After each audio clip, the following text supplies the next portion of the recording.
कला, 3 बेटियां।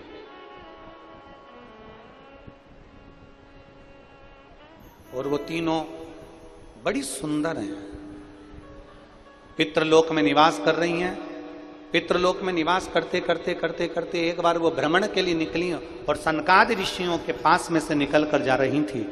मेना धन्या कला जब सनकादि ऋषियों के करीब में से निकल कर जा रही है तो उनका जो लहंगा है, जो वस्त्र पहनी हुई थी, जो लहंगा पहनी हुई थी, वो वस्त्र उस सनकादि ऋषियों के पास में से निकलने पर उनकी जंघा को लग गया और जंघा छिला गई।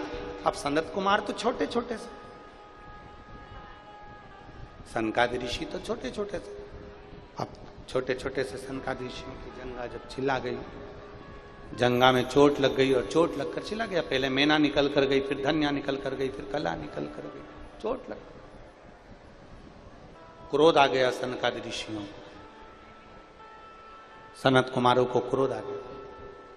और सनत कुमारों को क्रोध आया और क्रोध में आकर उन्होंने मेना धन्या कला से कहा, तुम पितरों की बेटियां हो, पितृलोक में तुम्हारा निवास है और इतनी अच्छी जगह रहने के बाद तुम ये पाप कर्म कर रही हो। किसी संत को तुम्हारे चरण लग रहे हैं, किसी संत को तुम्हारा वस्त्र लग रहा है, किसी संत को तुम्हारे आभूषण लग रहा है, ये श्रेष्ठता नहीं है।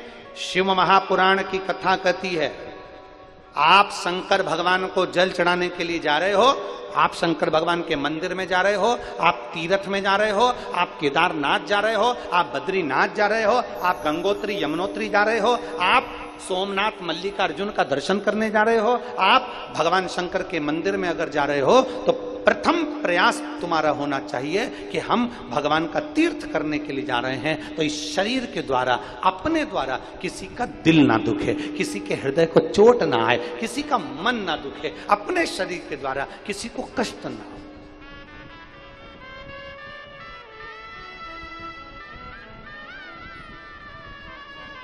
और तेरा ही दिया मैंने खाया पिया है, तेरा शुक्रिया,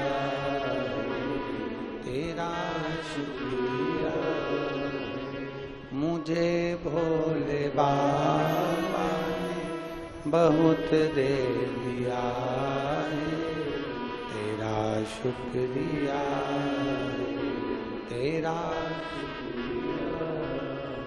अपने द्वारा किसी को चोट ना पहुंचे, अपने द्वारा किसी को कष्ट ना पहुंचे, ये प्रथम प्रयास है। इस शरीर के द्वारा किसी को कष्ट ना हो, किसी को परेशानी ना हो।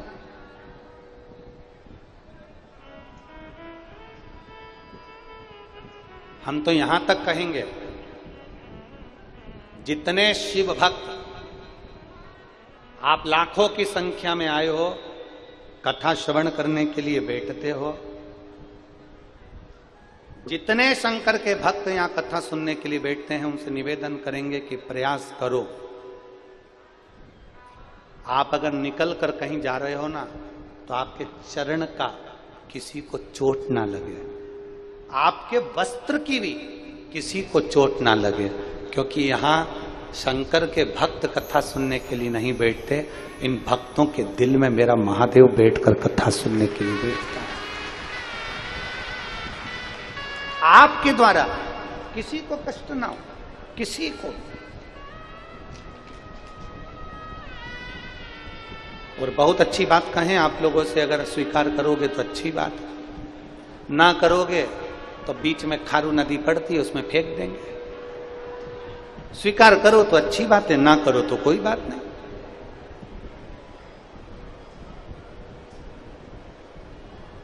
जितनी देर कथा सुनने के लिए बैठे हो, जितनी देर कथा के पंडाल में आकर बैठे हो, उतनी देर आपका चित्त, मन, बुद्धि सब मेरे देवाधिदेव महादेव में होना चाहिए, मेरे शिव में होना चाहिए, कहीं नहीं।